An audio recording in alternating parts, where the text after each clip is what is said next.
Cześć kochani, znowu się spotykamy. Nowa audycja. Dzisiaj, jak widać, jak dźwięki wpływają na nasz organizm, na naszą fizjologię. Trochę wam poczytam w ramach tego mojego cyklu Tata czyta dzieciom. Oczywiście, jak zwykle sobie troszeczkę żartuję, z uśmiechem to traktuję, ale temat jest bardzo poważny. E, po prostu zaznajomię Was z pewnym tekstem, który jest zamieszczony jako bardzo duży rozdział. To, co czytam, to będzie pewien jakby fragment, tylko część tego wszystkiego. W pierwszym tomie jednej z moich książek, Biomagnetyzm, część pierwsza, pola magnetyczne, energia zniszczenia, energia życia i źródło witalności organizmu. Ale tutaj też jest mowa o dźwiękach, o wpływie dźwięków, bo fala akustyczna, która do nas dociera. No wyobraźmy sobie, że mam tutaj kartkę, mam nadzieję, że to będzie widoczne. Wypowiadam jakieś zgłoski. W tej chwili, jak widzicie, kartka prawie nie drży, ale jeżeli wypowiadam takie głoski jak P, T, R, A, B, C, D, S, E i tak dalej, to widać, że to jest fala akustyczna. Oczywiście wydycham powietrze, to powietrze uderza w kartkę, ale jeżeli uderza, to tak samo wszystkie dźwięki uderzają w nasze ciała. A więc, a najmniejszy nawet impuls, który dotyka do naszego ciała, wywołuje tak zwany efekt piezoelektryczny. Przepraszam bardzo, a wyciszę telefon, zapomniałem tak na bieżąco. Słuchajcie, nigdy tego nie robię, zwykle wcześniej akurat, ale tutaj akurat tak się zdarzyło. A więc wywiera tak zwany efekt piezoelektryczny. Efekt piezoelektryczny polega na tym, że jeżeli jakieś na przykład ciało rozciągamy, ściskamy, skręcamy, to powodujemy fizycznie, po prostu działamy mechanicznie, to powoduje przemieszczanie się elektronów w tym ciele, w tym przedmiocie, a więc zmienia się układ elektronowy. A więc jeżeli te dźwięki dotykają do naszego ciała, uderzają w to nasze ciało, oczywiście z pewną przesadą, ja tutaj to mówię, wpływają na funkcjonowanie naszych komórek, nawet na poziomie subkomórkowym, podkomórkowym, na poziomie subatomowym wręcz, bo wpływają na działanie elektronów. No więc przecież my składamy się z substancji, oczywiście z pierwiastków, te z atomów. Atomy to są oczywiście jądra atomowe, protony, neutrony i oczywiście elektrony. A więc często nie zdajemy sobie z tego sprawy, jak bardzo subtelne nawet te oddziaływania oddziałują na nasze organizmy. Kochani, w ogóle ten tekst, który Wam zaraz pokażę, to jest tekst sprzed wielu, wielu lat. Oczywiście interesowałem się już takimi rzeczami, o których Wam będę mówił. Później oczywiście pojawiły się książki, to przy okazji zdradzam powiedzmy parę sekretów, w cudzysłowie zdradzam.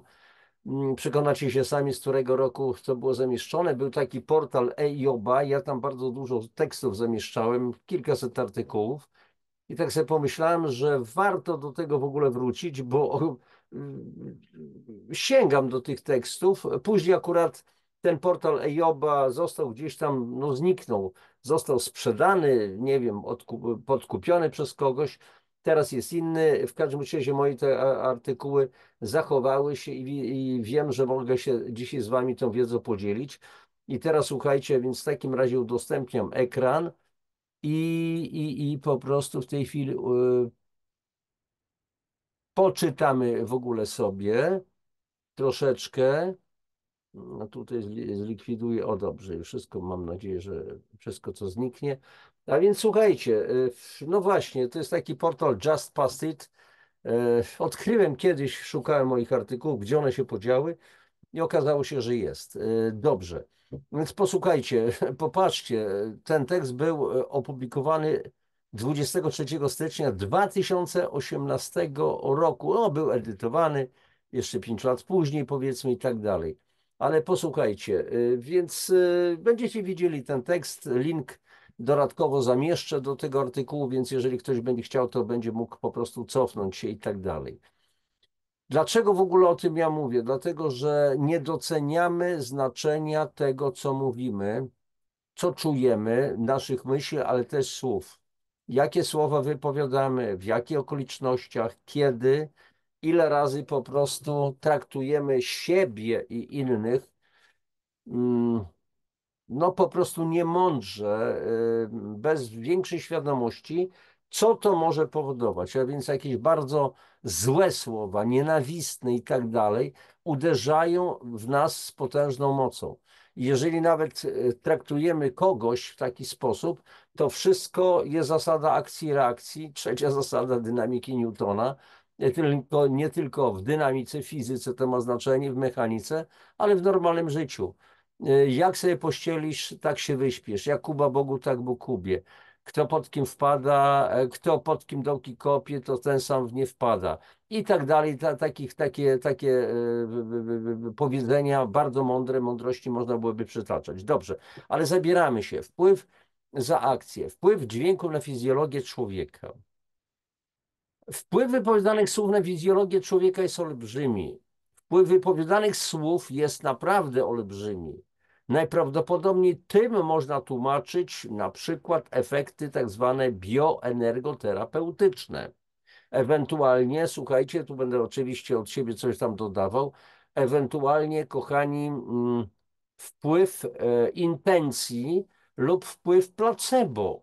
Jeżeli mówimy do kogoś o czymś, przekonujemy, że na przykład w chorobie ten lek jest bardzo drogi, ledwie go dostałem, kosztował znaczy włożyłem olbrzymi wysiłek, żeby go zdobyć i oczywiście kupiłem za ogromne pieniądze i ten ktoś przyjmuje.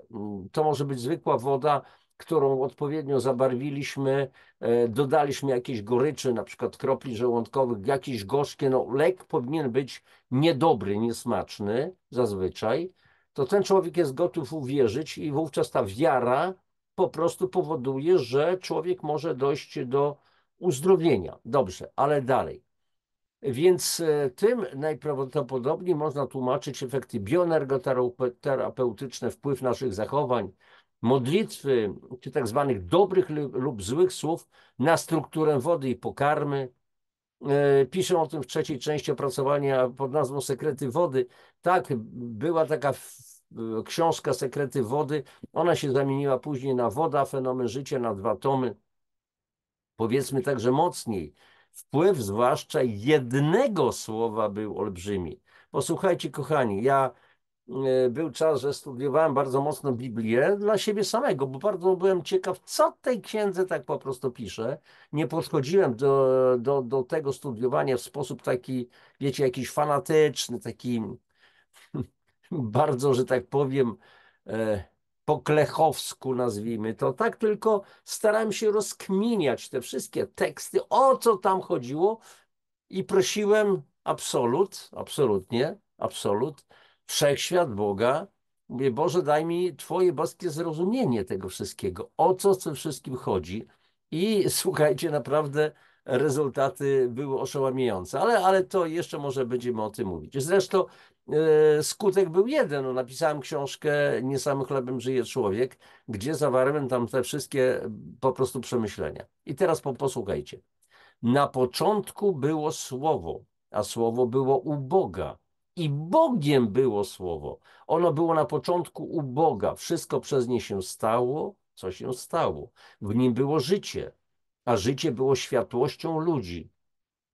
I tu mu zadaję pytanie, czyżby chodzi o falę elektromagnetyczną niosącą energię życia i świadomość? Nie wiem. I dalej. A światłość w ciemności świeci i ciemność jej nie ogarnęła. To jest fragment Ewangelii według świętego Jana. Tam później jest Apokalipsa i tak dalej, ale to mniejsza z tym. Światłość ciemności, w ciemności świeci i ciemność jej jest nie ogarnęła. Oczywiście teksty biblijne to są teksty, które trzeba umieć niestety czytać, rozumieć.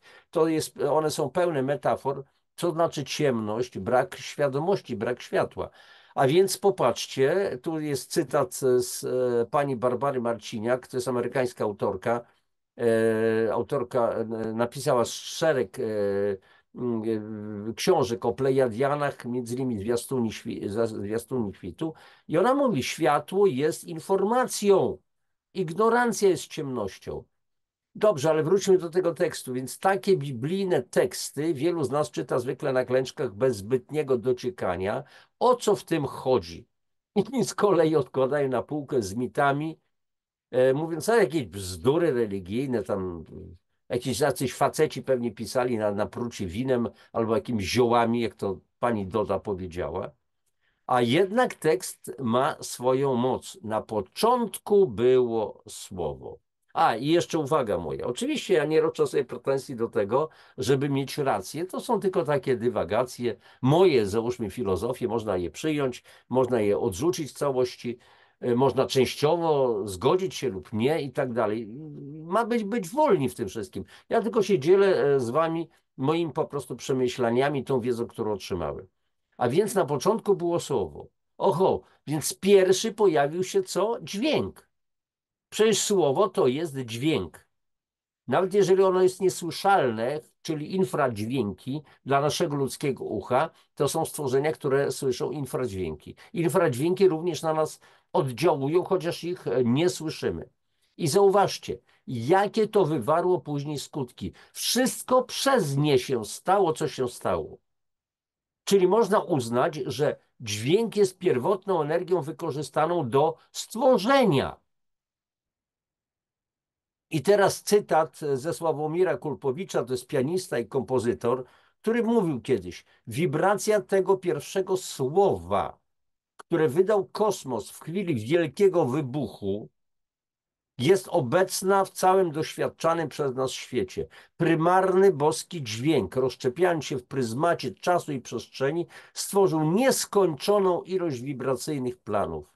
Niezwykle małą ich część odbieramy naszym zmysłem słuchu. Od amen, czyli niech się stanie, do aum, om przekazywanych przez świętych mężów, poprzez szum światła wokół, do odgłosów bicia naszego serca. Zobaczcie, szum świata wokół do odgłosów bicia naszego serca.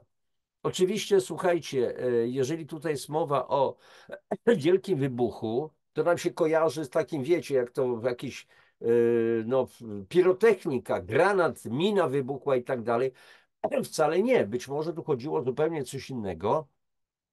Jakby wybuch myśli, wybuch takiej energii stwórczej. Nie umiem tego w tej chwili określić, ale coś takiego, jakbyśmy my dochodzili do jakiejś wiedzy, ciągle coś tam rozkminialiśmy w głowach, nabywaliśmy tę wiedzę i nagle jest eureka, taki wybuch radości, wybuch stwórczej energii, który pozwala po prostu nam działać.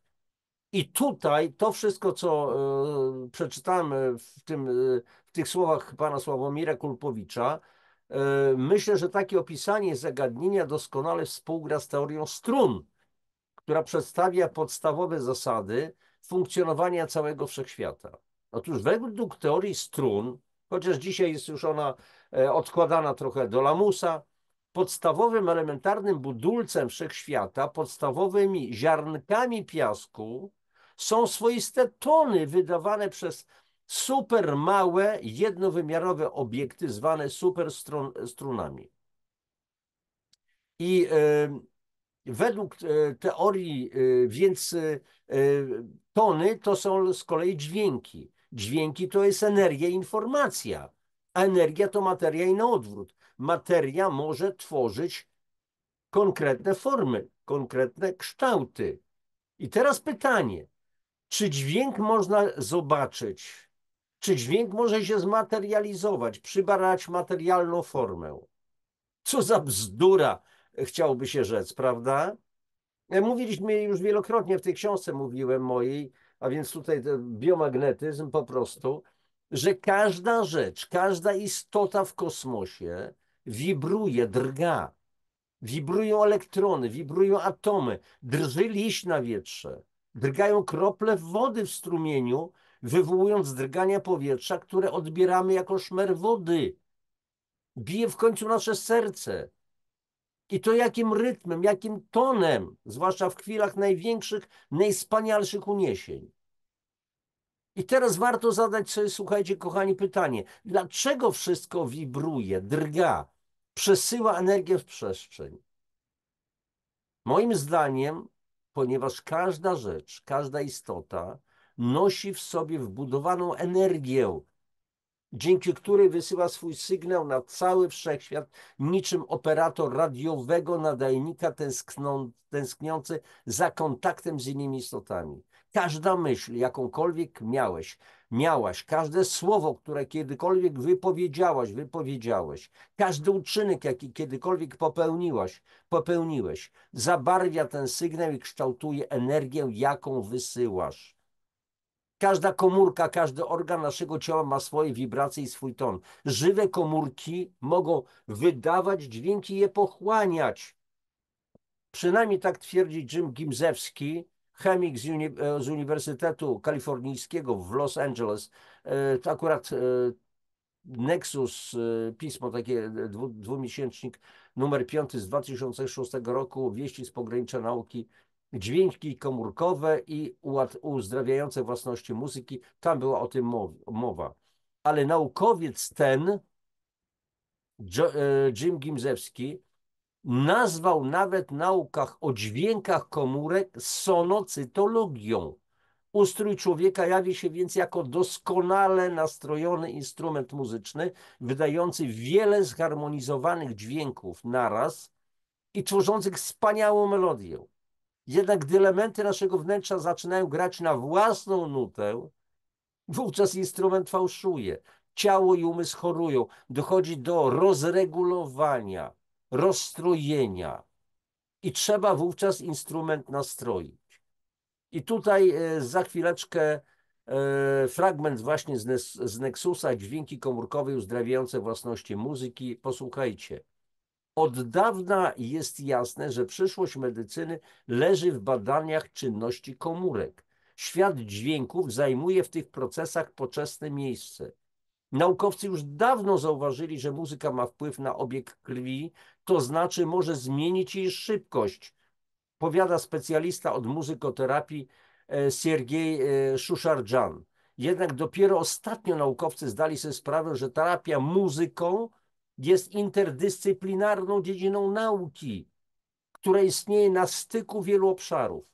Ponieważ muzyka to dźwięki, rytm, częstotliwość i tak dalej, amplituda, zatem istnieje czysto fizyczna strona tego zjawiska. Jednocześnie istnieje jego medyczna strona.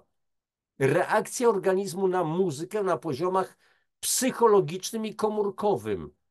Nasz zespół przeprowadził na przykład serię bardzo interesujących eksperymentów z udziałem komórek raka mikrobów. Kultury komórek zostały umieszczone między głośnikami i poddane działaniu 4 różnych stylów: muzyki klasycznej, łatwej symfonicznej, rockowej i średniowiecznych hymnów. Te ostatnie okazały się, tutaj chodzi o chorały gregoriańskie, te ostatnie okazały się najbardziej wpływowe.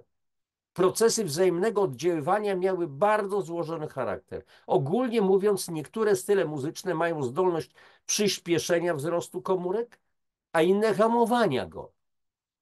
Te odkrycia stanowią jeszcze jeden dowód na to, że dźwięki zewnętrznego świata, dźwięki naszego organizmu są ze sobą wzajemnie powiązane w bardzo złożony sposób. Wciąż jednak jest więcej pytań niż odpowiedzi. To koniec cytatu. I dalej, moja konstatacja, to czego się dowiedziałem. Tybetańczycy uważają, że mamy na ciele 26 punktów wrażliwych na dźwięki.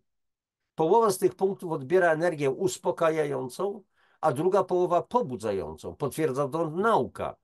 Wibracje są odbierane przez ciało poprzez tak zwane mechanoreceptory, przede wszystkim ciałka Watera Paciniego. Może właśnie dlatego dźwiękoterapia przy pomocy specjalnych mis, czyli gongów, czy przy użyciu tabli, starodawnego indyjskiego instrumentu muzycznego, wywodzi się z Tybetu. Masaże dźwiękiem skutecznie zwalczają ból.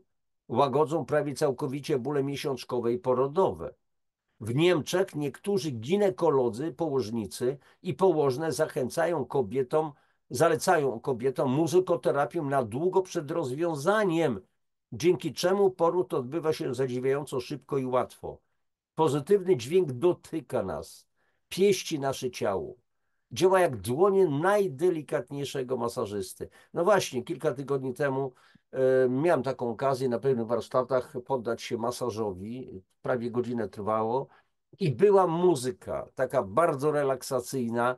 Słuchajcie, to znaczy wielu z Was z pewnością to przechodziło, więc niczego tutaj po prostu nie odkryję nowego. Natomiast to było niesamowite doświadczenie, chociaż już wcześniej też przechodziłem przez podobne rzeczy, ale to było to jakby odnowienie tego wszystkiego. Dźwięki leczą, odprężają, dodają energii, naprawiają uszkodzenia biopola. Jeszcze na temat biopól będziemy sobie mówić. Wspaniałe efekty terapeutyczne odnosi zwłaszcza muzyka klasyczna XVII i XVIII-wiecznych kompozytorów Bacha, Vivaldiego, Mozarta, Telemana, Händla, Corelliego. Wśród nich najbardziej przydatne są utwory na instrumenty smyczkowe. Largo, czyli powolne.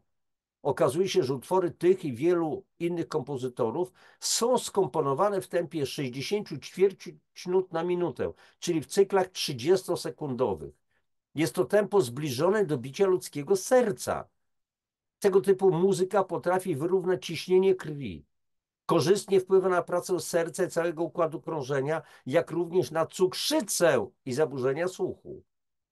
Kiedy słucha się takich utworów, zwłaszcza sonatę KV 448 Mozarta, fizjologia organizmu niepostrzeżenie przystosowuje się do ich rytmu. Serce zwalnia tempo, ciało relaksuje się, zmniejsza się stres, a umysł zostaje pobudzony i jest bardziej sprawny intelektualnie.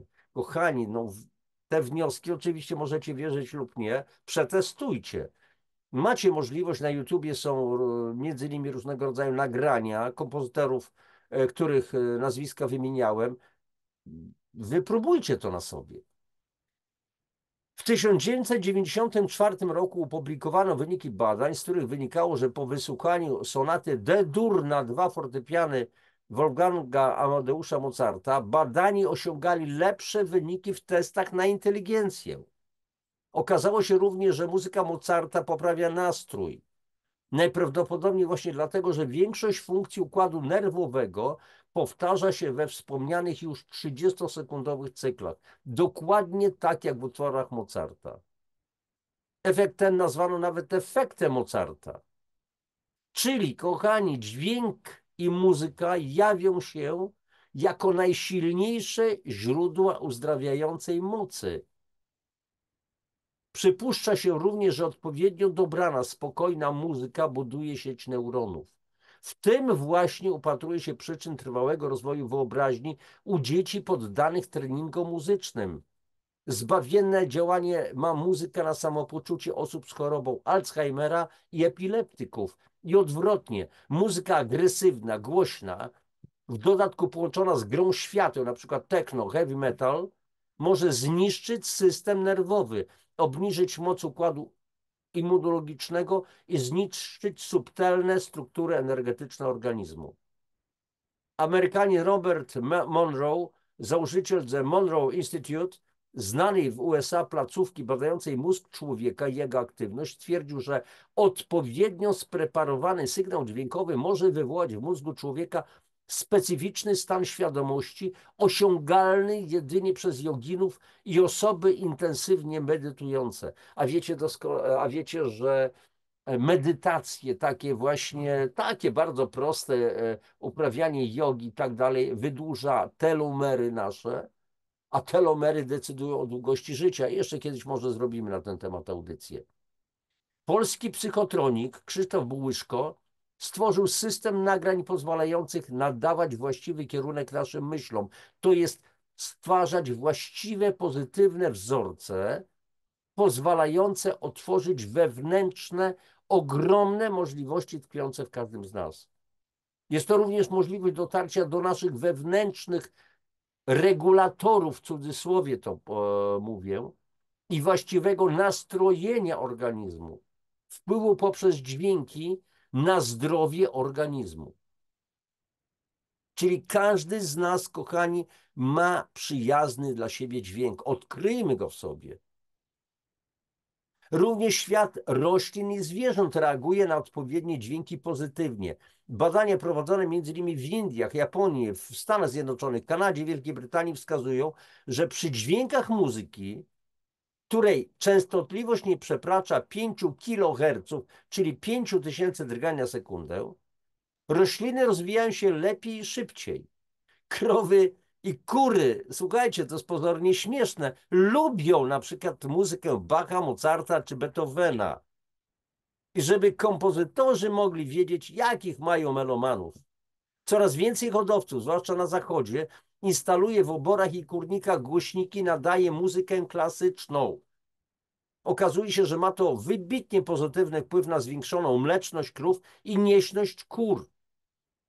Pewne dźwięki mogą więc wywoływać degenerację, inne zaś regenerację ciała, pobudzać te nasze organizmy do niesamowitych oddziaływań.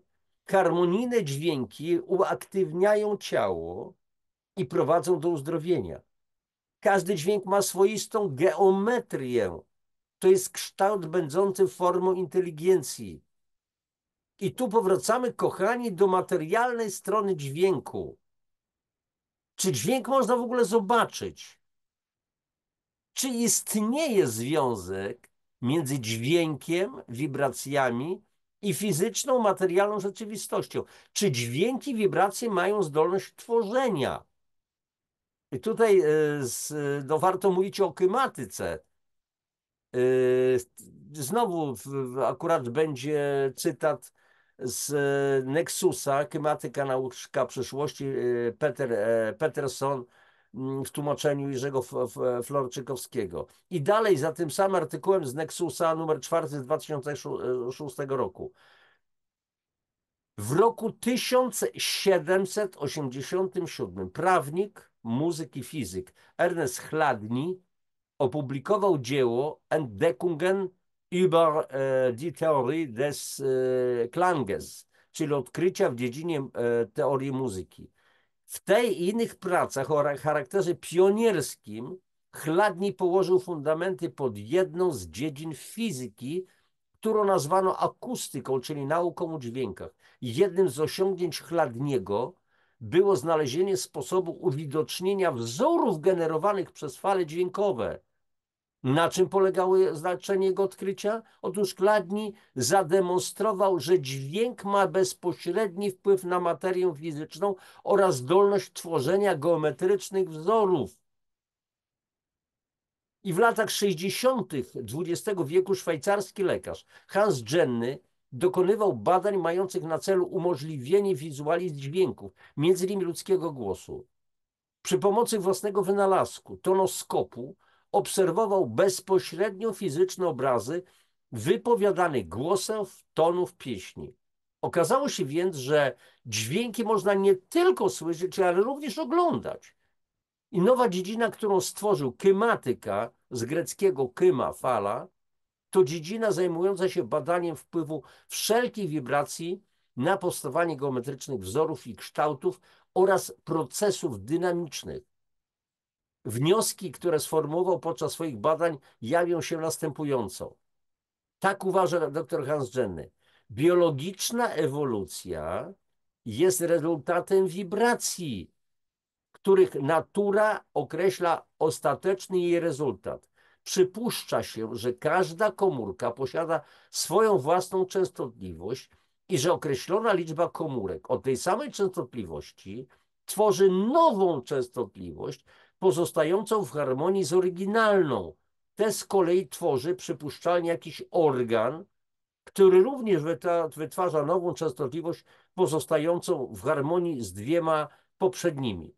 Dr Jenny mówił, że znalezienie klucza do zrozumienia tego, w jaki sposób mamy uzdrawiać ciało przy pomocy tonów, należy do naszej wiedzy w zakresie tego, jak poszczególne częstotliwości mogą wpływać na geny, komórki i różne układy organizmu.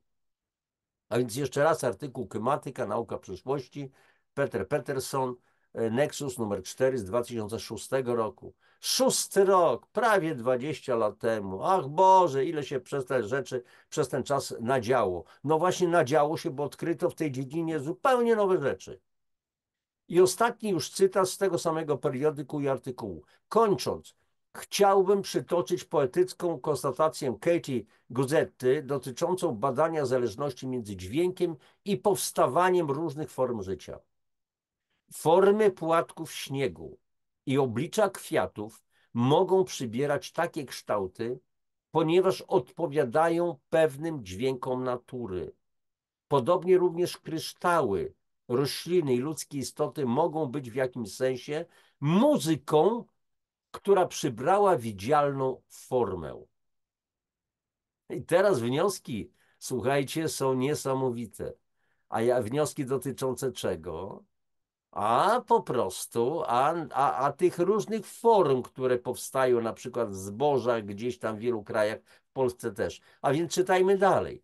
Czyżby w takim razie tajemnicze, ogromne geometryczne wzory powstające w zbożu na polach Anglii, polskich na przykład wylatowo i w innych krajach powstawały na skutek generowanych dźwięków? Ale przez kogo? Z jakich urządzeń? W jakim celu? Dźwięk jest narzędziem służącym tworzeniu, lecz jakże często nie pojmujemy, jak bardzo potężne jest to narzędzie, bo każda wysyłana przez nas sylaba, każda wibracja i ton posiadają inną energię. Dlatego każdy z nas powinien być odpowiedzialny za wypowiadane słowa. Tak z pewnością działa wspomniana już terapia oparta o dźwięki wydobywane z tybetańskich mis. Przecież dźwięki to nic innego jak fala mechaniczna akustyczna, która działając na organizm o cechach piezoelektryka, mówiłem o tym na początku tej audycji, wywołuje odpowiednie reakcje profilu elektronowego każdego ustroju. I tym również można tłumaczyć odwrotne skutki. Na przykład nieprawidłowy wzrost i choroby organizmów poddawanych działaniu uciążliwego hałasu lub niektórych rodzajów muzyki. Można to powiedzieć inaczej. Ciało funkcjonuje według pewnego wzorca i wchłania dźwięki. Każdy mózg wytwarza pole elektromagnetyczne w postaci fal o określonych cechach, które wypromieniowuje. Więc każde wypowiedziane słowo tworzy w przestrzeni fale mechaniczno-akustyczne również o określonych cechach. I w tym momencie osoba myśląca, wypowiadająca się staje się nadajnikiem fal. Osoba, której posyłamy nasze myśli lub słowa, staje się odbiornikiem fal. Charakterystyki wypromieniowanych fal zależą z pewnością od naszych stanów świadomości, od energii wkładanej w myślenie, w wypowiadanie słów. Jaki rodzaj emocji powstanie podczas wypowiadania słów kocham cię, ale wtedy, kiedy naprawdę kochamy, a nie tylko tak, dobra, kocham cię. To jest taki dowcip, słuchajcie, żona pyta męża po 20 latach małżeństwa, słuchaj, kochasz mnie, kotku? Słuchaj, powiedziałem ci 20 lat temu, że cię kocham. Jeżeli by się coś zmieniło, to bym ci powiedział. No więc takie coś. Więc jaki rodzaj emocji powstanie podczas wypowiadania słów kocham cię, gdzie jest autentyczna miłość, autentyczna emocja cudowna, a jaki, kiedy wypowiadamy słowa nienawidzę ciebie? Jakie będą charakterystyki fal podczas każdej z tych wypowiedzi? Jakie będą również skutki działania tak różnych fal na scalony układ twojego, mojego piezoelektrycznego organizmu, bo jesteśmy bioelektronicznym układem. A więc kojące słowa, kojące dźwięki, pieszczące duszę i ciało. I to nie tylko słowa, kochani. Podobnie myśli. Posiadają one niezwykłą wprost moc. Dlaczego? Ponieważ każda myśl jest falą energetyczną. Myśli mogą działać również nawet na martwe przedmioty. Ładują je określonymi właściwościami. Pozornie martwe przedmioty. No jest Persowie między nimi była taka po prostu religia animiści, którzy wierzyli, że każde stworzenie, każdy twór ma własne życie. No jeżeli mamy kamień, w którym zbudowany z atomów i w tych atomach krążą elektrony, no to nie jest to martwy przedmiot, tak do końca. No dobrze, ale te martwe myśli mogą działać na pozornie martwe przedmioty, ładując je określonymi właściwościami. Wykorzystują to m.in. lamowie tybetańscy, nadające medykamentom lub wodzie właściwości uzdrawiające. I od razu dodajmy gwoli jasności.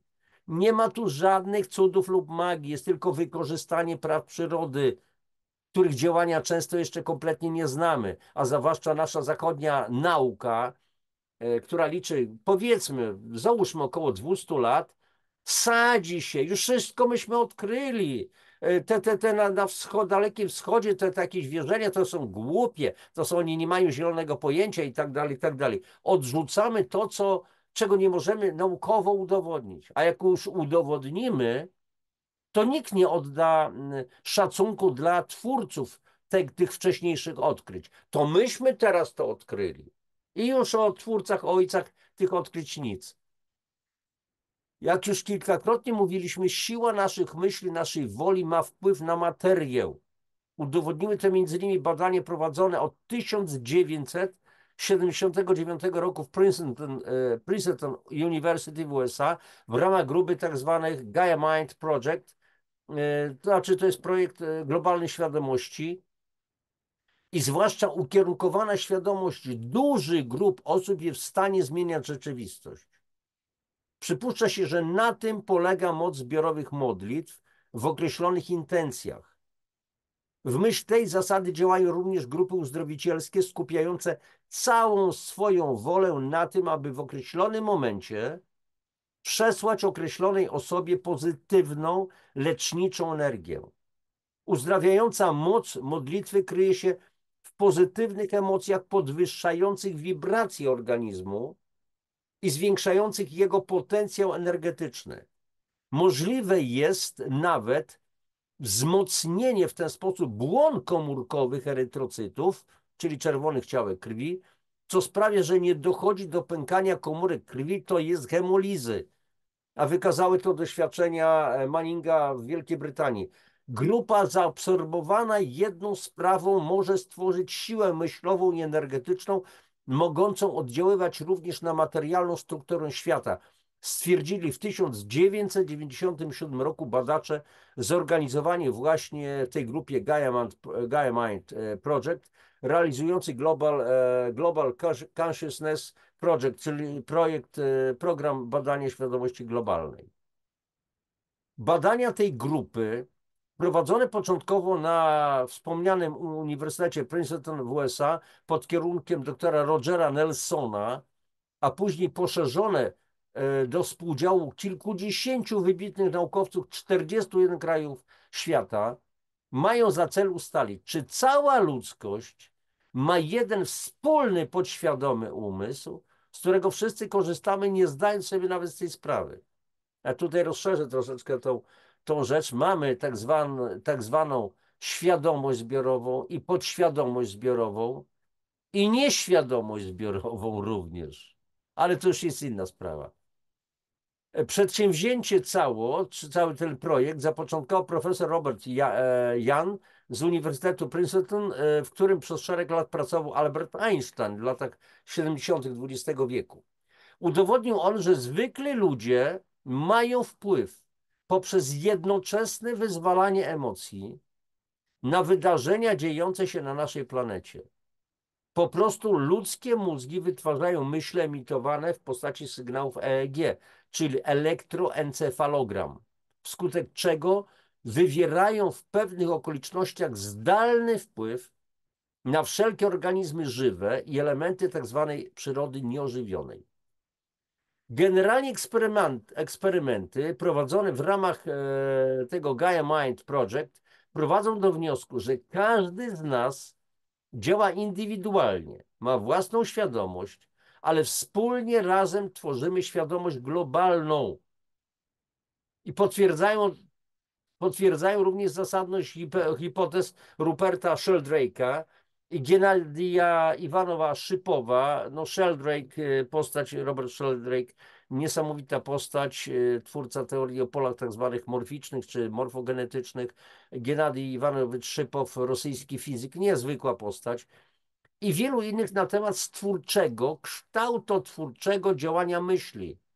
Świadomość globalna przypomina w pewnym sensie potężny komputerowy serwer, w którym przechowywana jest cała wiedza wszechświata i do którego ciągle jest prowadzona nowa wiedza, produkowana przez każdą istotę. Możemy czerpać do woli zasobów tej wspaniałej biblioteki, nazywanej przez ezoteryków kroniką Akaszy na przykład. Pod warunkiem wszakże, że potrafimy się w tym kosmicznym internecie zalogować i poruszać się po jej korytarzach, wiedzieć, jak skorzystać z katalogu, znaleźć odpowiednie regały i półki z interesującymi nas książkami. Powtórzmy więc, podstawowym warunkiem wejścia do tej potężnej kosmicznej biblioteki jest jednak rozwój duchowy, podniesienie własnych wibracji na znacznie wyższy poziom. Inaczej nie mamy tam wstępu. Nie mamy odpowiedniego klucza. Tym kluczem jest nasz rozwój duchowy. Właściwy stan świadomości, który jawi się, przynajmniej dla mnie, jako synonim hasła i loginu. I tylko odpowiednio wyselekcjonowane istoty o wysokich walorach duchowych mogą należeć do elitarnego klubu korzystającego z pełnego dostępu do biblioteki. Inaczej potrafilibyśmy po prostu ściągnąć z kosmicznego internetu takie wiadomości, które moglibyśmy wykorzystać do działań destrukcyjnych po prostu. A co, nie jest tak? Bomba atomowa, inne rzeczy, bronie. Umiemy to robić. Inteligentnie to tworzymy. Kochani, dotychczasowe treści pozwalają już na wysnucie podstawowego wniosku. Pozytywna energia, pozytywne myślenie, skupione w określonym czasie, w określonym celu, wywiera więc szokująco pozytywne skutki. Czyli chaos może uporządkować nie tylko technika, ale również, a może przede wszystkim wola ludzi skupiających się na jednym celu. I a propos chaosu, bo chaos to nam się kojarzy bardzo zdecydowanie negatywnie, no powiedzmy z takim przybytkiem, który nazywamy na B, Włosi to nazywają bordello, a więc a propos chaosu, pojęcie to nie określa stanu burzliwości, niepokoju, buntu, bałaganu, bajzlus, przepraszam za wyrażenie. Chaos to jest forma pewnego stanu oczekiwania, stanu gotowości do działania, o takiej głębokiej duchowej aktywności, wyczekująca na wypowiedzenie stwórczego słowa. To jest coś takiego, jak mamy na przykład zawody, mamy biec, jesteśmy w blokach, gotowi, wszystko jest przygotowane i tylko czekamy na sygnał startera. I w tym momencie jest, czyli niech jest to słowo amen, niech się stanie, strzał startera. I po którym, a więc mamy wypowiedzieć stwórcze słowo, to amen, po którym miało się ono, to słowo, wyłonić w przejawionym, konkretnym kształcie. Czy warto porównać tutaj nasze ludzkie działanie w każdej dziedzinie, więc popatrzcie. Najpierw pojawia się jakiś pierwotny zamysł, pomysł, idea, pierwotna myśl. Na przykład, kochanie, zbudujmy sobie dom. To jest pierwotna myśl tylko. Albo, kochanie, a może moglibyśmy mieć dziecko. I na razie nie myślimy nic. Na razie nie ma planów jakichś, to jest tylko myśl pierwotna. Później następuje proces szerszego myślenia. Kombinacje różnego rodzaju pozytywne. Szczegółowe opracowywanie w wielu wersjach, a więc jakieś projekty, rysunki, zasięganie informacji, szukanie katalogów i tak dalej. Ja nie mówię o dzieciach, szukaniu dziecka z katalogu, ale myślimy o tym, jakie ono będzie, to będzie chłopiec czy dziewczynka. Nasączanie się tymi myślami. Później dopiero, a więc jest to, słuchajcie, rodzaj, no wszystko to można określić stanem chaosu, oczywiście, czyli burza mózgu, brainstorming. I później dopiero zapada decyzja, czyli słowo. Tak robię, robimy. Niech się stanie. Amen. I tak nieraz mówimy, dobra, amen, koniec, kropka, amen, koniec dyskusji, działamy. I jako finał jest czyn, działanie, czyli stawanie się tego, co zostało wymyślone. A więc słuchajcie, wracamy do właściwego tematu. Pozytywne słowa i zachowania rodzą więc pozytywne skutki i odwrotnie. Złe słowa, złe myśli powodują straszne skutki. Drogą mentalną można wywołać stres u wybranej osoby, niezależnie od odległości, w jakiej się znajduje. I jak mówi Biblia w mądrości Syracha, wielu padło od ostrza miecza, ale nie tyle, co od języka. I jeżeli u nas się mówiło, byli tacy, którzy mówili Polska w ruinie, Polska w ruinie, Polska w ruinie, Polska w ruinie i tak dalej, no to doprowadzono pewne rzeczy do ruiny. Nie wiem, jak można być inteligentnym człowiekiem i mówić kretyństwa po prostu. Albo inne, ciągle biadolenie, ciągła martyrologia, ciągle przyzywanie, tysiące ofiar zamordowano, to, tamto, siamto, wamto. Co my przywołujemy, tak prawdę mówiąc? My budujemy w ten sposób, czy niszczymy? Z czym my się wiążemy? Pamięć o dawnych ludziach, o tych, którzy oddali życie, ma być, ale nie mamy tym żyć na okrągło. To jest bzdura i później dochodzi do różnego rodzaju materializacji, również potężnych katastrof. Taka prawda. I wiem, że może się to niektórym nie spodobać. Ja nie dzielę tutaj ludzi na jakieś partie, na jakieś inne historie. Absolutnie, tylko chodzi o sposób myślenia. A podobne przyciąga podobne. Jeden wariat przyciąga następnych wariatów. Bardzo często tak jest. Okazuje się, że badania składu krwi u osób zalewanych życzeniami wszystkiego najgorszego wykazały, że już po miesiącu spadła u nich liczba leukocytów, które chronią organizm przed infekcjami. Według danych ośrodka badań nad telepatią, psychokinezą w Nowosybirsku w Rosji. Jeżeli ktoś uważa, że Rosjanie są idiotami, no to niech sobie uważa, ale oni mają niesamowite ośrodki naukowe, gdzie dokonują nieprawdopodobnych odkryć. I wynika stąd, że biopole człowieka, zwłaszcza elektryczne, jest dynamiczne, czyli może zmieniać się pod wpływem różnorodnych czynników. Jego silne zakłócenie wpływa na układ nerwowy i może prowadzić do znacznego uszkodzenia narządów wewnętrznych, a nawet do śmierci. Jest to działanie analogiczne do działania fali elektromagnetycznej powstającej między innymi w trakcie wybuchu bomby atomowej i zakłócającej działanie wszelkich urządzeń elektronicznych i elektrycznych. Taki wrogi, bardzo silny impuls elektromagnetyczny wysłany w stronę innego człowieka może mu zaszkodzić lub nawet zabić, zwłaszcza w przypadku człowieka zestresowanego, zmęczonego, osłabionego. Złe myśli mogą wyrządzić adresatowi krzywdę, ponieważ ładunek negatywnej energii przenika do biopola ofiary, wywołując zaburzenia jego równowagi.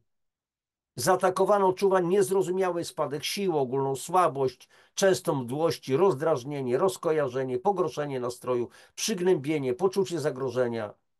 Ludzie często narzekają, że mają pecha. Czego tylko się nie tkną, nic im się nie udaje. Tymczasem nie jest to żaden pech, tylko najprawdopodobniej efekt działania albo swojego nieprawidłowego, negatywnego myślenia, albo też cudzych, złych życzeń. I tutaj znowu cytat Saint-Germain, Złota Księga.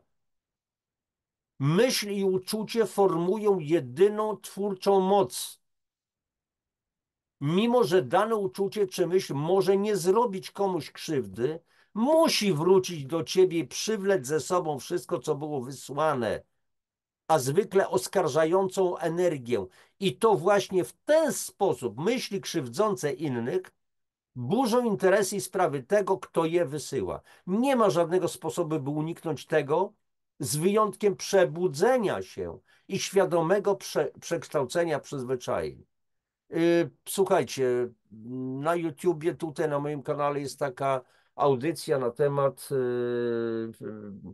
co nas zżera. a więc wszelkie uczucia złości, ale zazdrości, zawiści. Ja często bywam przedmiotem takich ataków, nieraz wracam z różnych wykładów gdzieś tam z Polski, czuję się potwornie zmęczony. I to nie jest zmęczenie jakieś takie o podłożu fizycznym, no tak, bo to były potężne wykłady wielogodzinne i tak dalej, tylko już czuję, że zostałem atakowany. U mnie od wielu lat podstawowym syndromem jest, nie chcę się wyrazić bardzo brzydko, ale wy się domyślicie, bo wielokrotnie to nawet słyszałem, jak ludzie mówią o mnie, skąd on to wie? Skąd on to wie? No dobrze, wiem, bo to otrzymałem, ale dzielę się ze wszystkimi tą całą wiedzą. Moje książki, moje audycje, często nie trzeba za to nawet płacić, ale czy nie lepiej byłoby podziękować, być wdzięcznym za to, że się otrzymało wiedzę, bo to jest moneta. Może pomodlić się, może pobłogosławić tego autora, w tym przypadku chodzi o mnie, ale o każdego innego, od którego cokolwiek czerpiemy. Po prostu podziękować, być wdzięcznym w duchu. To nie musi być wyrażone bezpośrednio, Panie Neuszu, dziękujemy Panu serdecznie i tak dalej, tylko z daleka, intencja. Boże, jak dobrze ten facet jest, jak dobrze jest ta kobieta, sprzedawczyni w sklepie, która nas fajnie obsługuje i tak dalej, i tak dalej. Możecie całą resztę sobie dośpiewać. Kontynuujemy dalej. Ludzie są stworzeniami emitującymi energię, a nasze emocje tworzą zbiorową siłę, która jest następnie transmitowana w przestrzeń. I tylko od nas zależy, czy będą to emocje strachu, gniewu, zazdrości, nienawiści, chaosu, tego prawdziwego chaosu, takiego ludzkiego, czyli bajzlu, nie wiem, rozczłonkowania naszych myśli, czy emocje dobra, współczucia, radości, miłości, harmonii. Emocje to energia wprawiona w ruch. Kiedy wprawisz energię w ruch, powstanie efekt. Jeśli wprawisz w ruch o dostateczną ilość energii, czyli nazbiera się masa krytyczna, stworzysz materię, ponieważ materia jest zagęszczoną energią. I tu cytat. Michail Lew Pierepielcyn, rosyjski lekarz, psychoterapeuta i uzdrowiciel. Początek cytatu. Autorka słynnej obecnie książki Moc Ducha, Prentice Mulford, wyraźnie pisze o złym wpływie negatywnych uczuć i to nie tylko na zdrowie, ale również na przyszły los człowieka.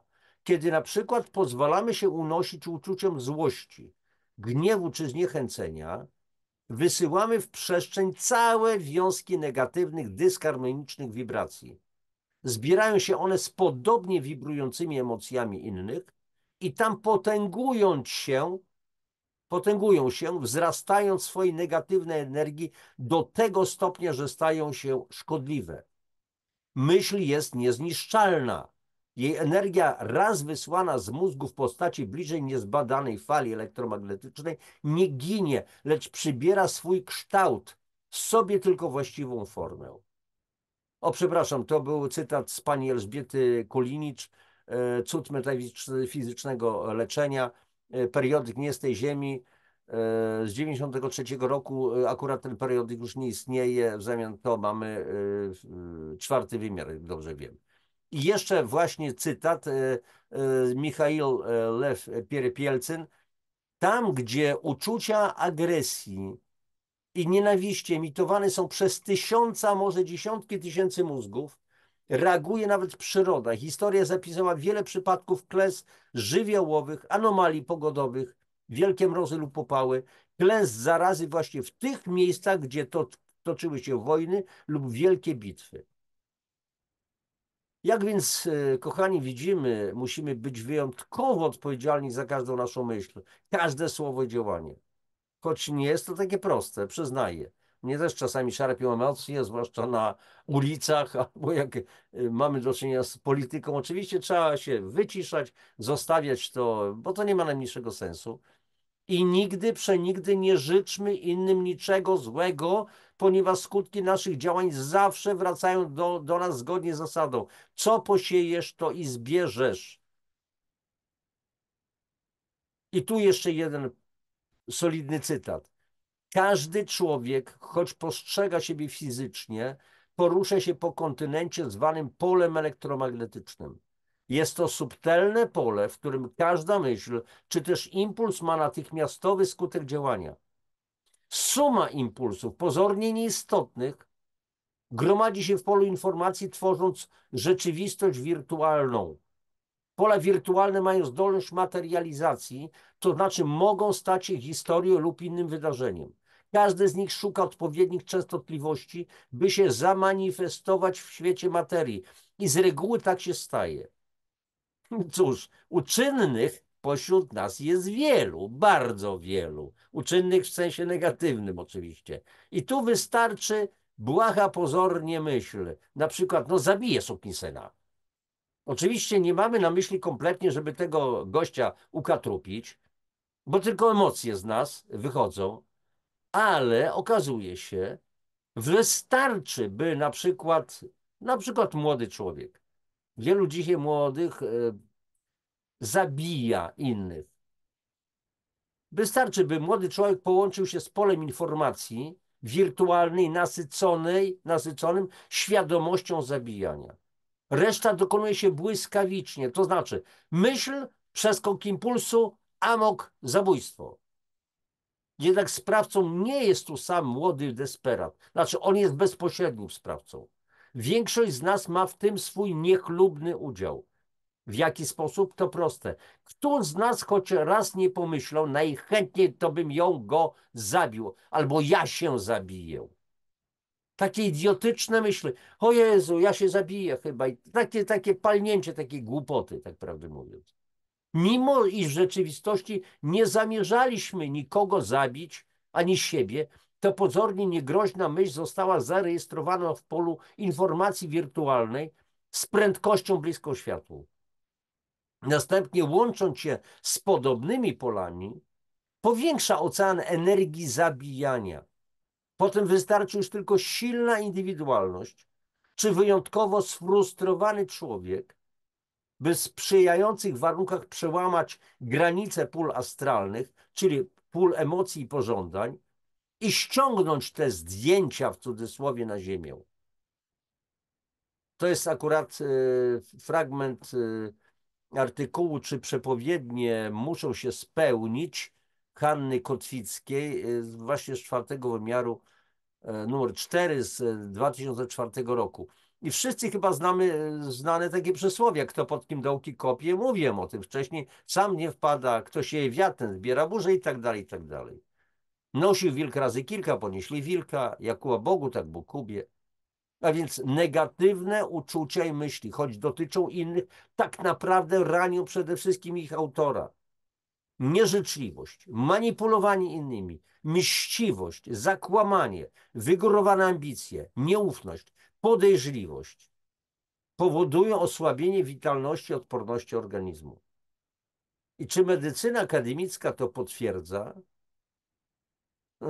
Medycyna akademicka, czyli nauka statystyczna, nie, jak myśli mogą oddziaływać na człowieka.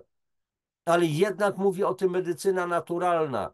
Jak mówił swego czasu Srishin Moy, ambasador pokoju ONZ, nakierujmy nasze prośby, myśli i modlitwy na dobro wszystkich czujących na ziemi istot. Otrzymamy wówczas dobro. Więc pytanie, gdzie jest tu szarlataneria? Gdzie jest tu foliarstwo? Dlaczego zamilkł szyderczy śmiech naukowych ortodoksów i faryzeuszy medycyny, kiedy okazało się na przykład akupunktura, akupresura, ziołolecznictwo, magnetoterapia, magnetostymulacja, biorezonans i inne niekonwencjonalne, znachorskie, ale tylko dla tych, którzy mają jedynie punkty widzenia, a nie horyzonty myślowe, a więc te wszystkie terapie, że są skuteczne, nie pociągają skutków ubocznych. I to, że nie umiemy jeszcze objaśnić dokładnie i do końca wielu faktów, nie znaczy, że one nie istnieją. Widział ktoś miłość? Widział ktoś prąd? Widział ktoś wiatr? Jakie są dowody na to, że wiatr istnieje? Oczywiście liście szumią, drzewa się gną. Prąd oczywiście istnieje, ale my go nie widzimy. Nie słyszymy, jedynie widzimy skutki. Na przykład wał silnika się obraca, silnika podłączonego do prądu i tak dalej, i tak dalej. Pracuje komputer i tak dalej, i tak dalej. A więc wiemy, no prąd, ale nigdy nie widzieliśmy tych poruszających się elektronów. To jest niemożliwe. A więc próby wtłoczenia, jeszcze raz powtórzę, niezrozumiałych zjawisk w ciasne ramy przyjętych paradygmatów, tylko dlatego, że obecnie, czy też dzisiejszymi metodami nie można ich udowodnić, czy wyjaśnić do końca, są po prostu, mówiąc delikatnie, krótkowzroczne. No więc co więc pozostaje? Upierać się przy swoim, trwać przy dogmatach, czy też poznawać, zgłębiać rzeczywistość? Kiedyś przeczytałem takie zdanie: duża wiedza pomaga wierzyć, a mała przeszkadza. Właśnie o to chodzi. Czy ktoś 100 lat temu myślał, że będziemy latać w kosmos, że będą telefony komórkowe, że będziemy przeszczepiać serca i inne narządy? Każdego wizjonera mówiącego o tym wyśmiano by w ówczesnych czasach, potraktowano jako niespełna rozumu. A dlaczegoż więc traktować na przykład biomagnetyzm i metody terapeutyczne oparte na tym zjawisku za coś niemożliwego, czy wręcz wykluczonego? Niedawno akurat byłem na konferencji zdrowia w Radomsku na początku czerwca i była tam taka pani, która: biorezonans, jaka szarlataneria, głupota i w ogóle. Przecież ta kobieta w ogóle nie miała zielonego pojęcia o fizyce. Ale nie trzeba mieć pojęcia o fizyce, żeby czuć, jeżeli dziecko moje, wasze choruje i bierzemy go na ręce, przytulamy, nosimy, głaszczemy po główce, śpiewamy kołysankę, uspokaja się, to działa to, czy nie działa? Czy to jest efekt placebo? Przecież to jest fizyka również, fizyka cudów, można by powiedzieć. A więc nie jest to coś niemożliwe czy wykluczone. Oczywiście, z pewnością znajdą się jeszcze nieliczni, bezwzględni przeciwnicy, ale przecież mogę wskazać przykłady, kiedy takie terapie nie tylko nie pomogły, a wręcz zaszkodziły pacjentowi. A po pierwsze, to trzeba byłoby bardzo dokładnie to zbadać, a nie osądzać bez konkretnych dowodów. Po drugie, należałoby oddzielić zjawisko, które często nie pojmujemy, od poziomu kompetencji terapeuty. A co, nie znamy przypadków, kiedy nowoczesna, skuteczna, akademicka terapia stosowana przez lekarza o niskich praktycznych kwalifikacjach nie odniosła oczekiwanego skutku, a wręcz odwrotnie, skutki były tragiczne? A ile błędów medycznych jest? Co minutę umiera masa ludzi na świecie z powodu błędów medycznych. Jeszcze będzie i na ten temat audycja. Ale słuchajcie, to nie jest najważniejsze. Najważniejsze jest zobaczenie siebie, tu zacytuję profesora Sedlaka, jako skórzanego worka wypełnionego białkowymi układami scalonymi o cechach piezoelektryka w wodnym roztworze. Jesteśmy bioelektronicznym stworem. Nasze ciała, który jest poddawany różnorodnym wpływom. Struktury naszego ciała zapamiętują wszystko. Przechowują nie tylko informacje, ale wszelkie uczucia. I w tym kontekście pojawiają się pytania: kim jesteśmy? Jacy powinniśmy być?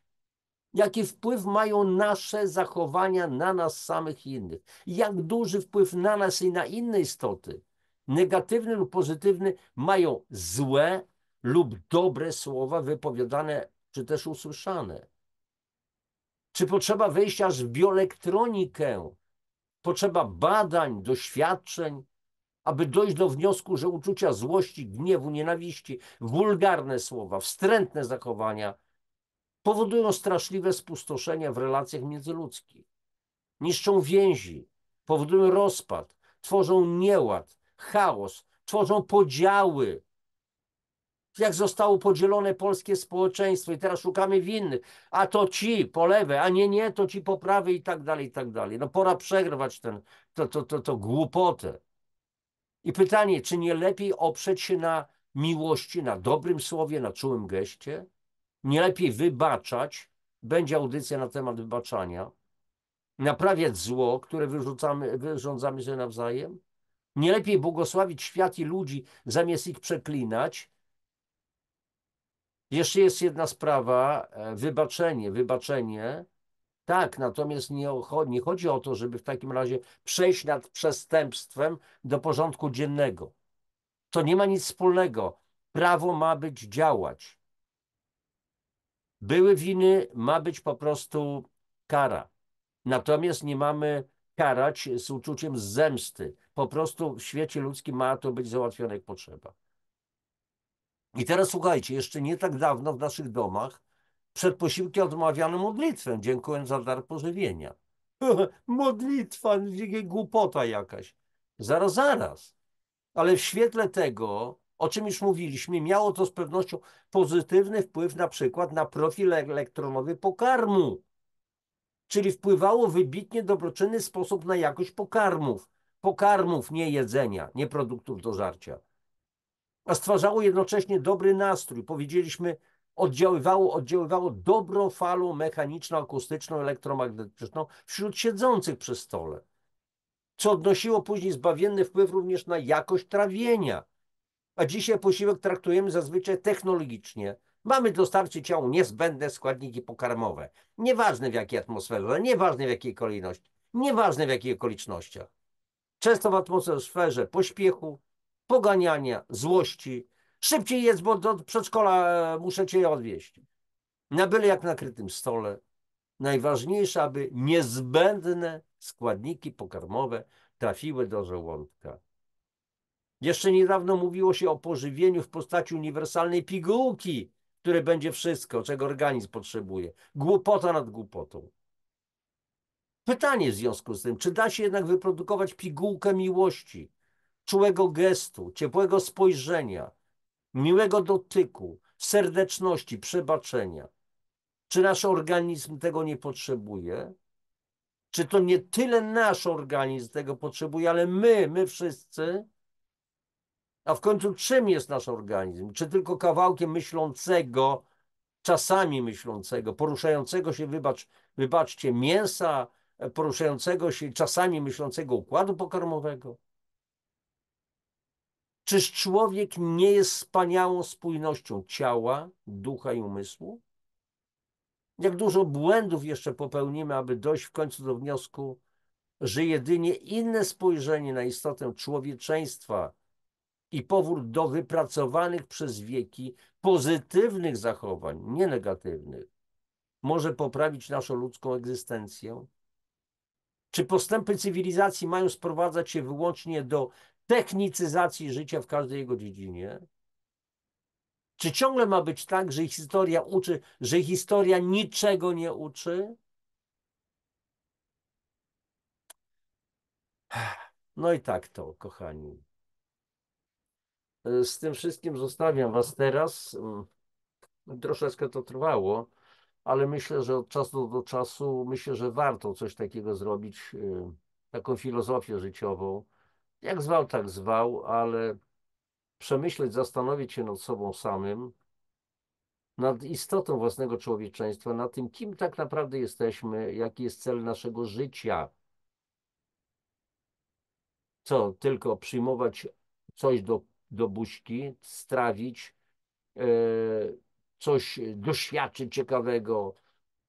Ja to nieraz mówię, dzisiaj mamy czasy takie fast fun, fast food, fast sex. Szybka zabawa, hałaśliwie, wszystko szybko, szybko, szybko, szybko. I dalej, i dalej, i dalej, i dalej. Żadnej refleksji. Wiem, że jesteście ludźmi zupełnie innego pokroju niż wielu z tych, którzy nie rozumieją akurat tego, o czym ja tutaj mówię, a co też otrzymałem. Nie będę się wymądrzał. No, moja ścieżka życiowa też była taka, że dojrzewałem. Nie od razu to wiedziałem. Też jestem istotą emocjonalną, jak każdy z nas. Też czasami się wkurzam, później się łapię, ale po co to było? Staram się to naprawić. No bo bez sensu utrzymywać w ciebie w stanie jakiejś złości, nerwów. Oczywiście w pewnym momencie faktycznie coś nam może podnieść ciśnienie, jak to się mówi. Jezus kiedyś też wpadł do świątyni, no i zrobił tam raban solidny. Mogę sobie wyobrazić, co on tam narobił. Jak w domu mojego ojca tutaj te handele uskuteczniacie, tam porozwalał stoły i tam sprał paru różnych takich handlarzy. Tu modlitwa, tu brzęczenie, powiedzmy, moniaków i tak dalej. Co nie oznacza oczywiście, że on to robił z jakimś uczuciem nienawiści. No, irytacja i tyle. Słuchajcie, kochani, będę już kończył. Oczywiście na koniec zawsze prośba, jeżeli to coś wnosi do waszego życia, jeżeli uważacie, że ta audycja dla was miała sens, e, coś zapłodniło, jak to nam mówię, wam mózgi do czegoś nowego, no to się bardzo cieszę i po prostu dajcie lajka, jakieś komentarze, czy też ewentualnie ci, którzy jeszcze nie zasubskrybowali kanału, to zasubskrybujcie. Będziecie otrzymywać na bieżąco powiadomienia. Tym bardziej, że no, szykuje się trochę nowych audycji. Myślę, że bardzo ciekawych, jeżeli chodzi również o zdrowie, o nowotwory i tak dalej, bo to jest plaga. I tutaj postawiłem sobie za cel po prostu więcej światła w tej dziedzinie, więcej świadomości. Tym bardziej, że ludzie szukają rozwiązań, szukają często po omacku, a ja akurat z wieloma moimi znajomymi od razu mówię tutaj otwartym tekstem, dysponujemy takimi możliwościami niemedycznymi, ale chodzi o wzmocnienie organizmu, takie wzmocnienie, żeby sobie układ odpornościowy poradził, stworzenie takich warunków w organizmie, żeby po prostu on sobie poradził z nowotworem. Oczywiście najlepiej byłoby nie zachorować, ale jeżeli się zdarza, to no niestety trzeba sobie po prostu radzić. I tutaj trzeba zastosować pewien wpływ i na somę, na ciało, ale również na psychikę, żeby chciało nam się żyć, żeby chciało nam się żyć w doskonałym zdrowiu, w sprawności. Dobra, to tyle na dzisiaj. Wszystkiego dobrego, jeszcze raz powtarzam. Czujcie się świetnie i niech w waszym życiu będzie po prostu masa radości. Z najdrobniejszych nawet codziennych rzeczy. Papatki.